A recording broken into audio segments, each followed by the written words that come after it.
This is a Los Angeles County electric rental bike. So if you want to rent an electric bike or a regular bike in Los Angeles, they have these stations set up where you can rent one. You can take a bike from one station and return it at any other station if you're traveling from place to place. It's $1.75 for every 30 minutes, and then it costs an extra $1 to unlock the electric one. Pay, pedal, and lock. Pro tip, if you're going to rent an electric bike, before you pick a bike, push the power button on it and see if the battery's dead. Like this one has a dead battery, but they would still rent it to you. So the bike has fenders, it's got skinny tires with high pressure in them, so it rolls pretty fast. It's got great brakes, discs on both wheels, and it's a Bosch mid-drive electric motor with pedal assist only. So there's no throttle on this bike. The seat post is adjustable. It'll go up and down. It's also covered with grease, so if you're wearing a dress or if you grab the seat post, you'll get all covered with grease.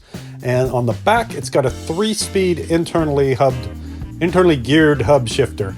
And it's geared so you can't really go much more than 20 miles an hour when you're pedaling.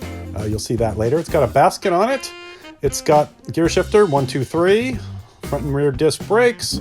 It's got a dinger on it to scare people while you're riding by. It's got a place to put your cell phone. And let's take it for a ride. But first, let's get all the greasy, dirty tourist viruses off of it with a little alcohol. Scrub, scrub, scrub, wipe, wipe, wipe, keeping it clean, keeping it safe. Then you push the power button to start it. Now, this one only had 2 bars of power on it. So we're going to find out how far that gets you. I'm going to use a Fitbit to track how far we go and how fast we go. I also want to find out the maximum speed. In the beginning of the video, you saw that I tried to get it to wheelie. So basically how it works is you pedal and you have to get going a certain speed. Like if you're pedaling slow like this, it's not going to kick in and help you. You have to give it pretty much like that. So you have to be pedaling at a pretty good clip and then you feel it give you a little extra boost. That's good. That means you're not going to accidentally wheelie it. But if you're climbing a hill, we'll do that later and you'll see that there's a little bit of trouble there.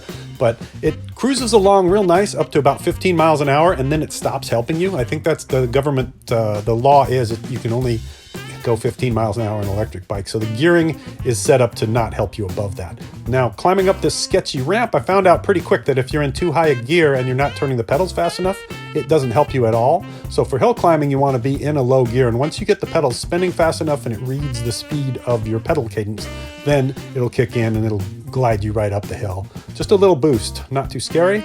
And then finally I ran out of energy at 6.89 miles. So it was 40% of the charge was on it when I started. And so it got me almost 7 miles. Now I have to ride it all the way back over there a few miles.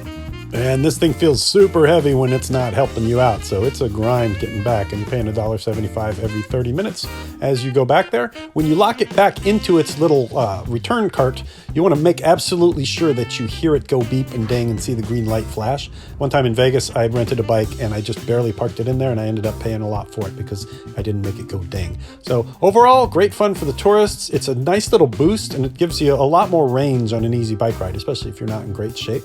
So big thumbs up, except for the fact that it'll let you rent one that has a dead battery. So looking at the final numbers on my Fitbit, I was able to get it a little over 20 miles an hour on a downhill, but it stops helping you electrically at 15 miles an hour, and then the gearing has you spinning so fast that you're not going to get much above 20, even if you're really super strong.